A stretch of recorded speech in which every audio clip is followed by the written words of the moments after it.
Debut. दापोरे नावाचे गाव.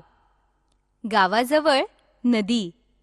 गावातली पोरसोरं नदीवर येतात, खेळतात, पोहतात, मासे पकडतात, काठावर फेकतात. डेबूला सांगतात, हे मासे धर, टोपलीत टाक. डेबू मासे पकडून टोपलीत टाकतो. हे असे रोज चालायचे. एक दिवस मासा डेबूच्या हातून निसटला. वाळूत तडफड तडफड करू लागला. ते बघून डेबूचा जीव तळमळला, कळवळला.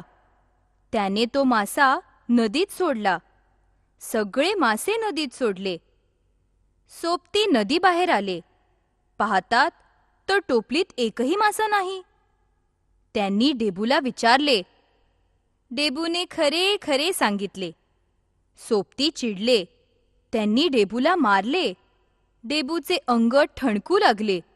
शरीर दुखावले, पण त्याचे मन सुखावले.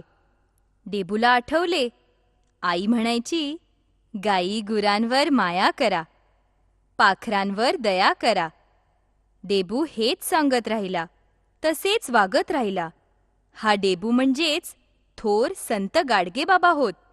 संत गाडगेबाबांनी लोकांना स्वच्छतेची शिकवण दिली.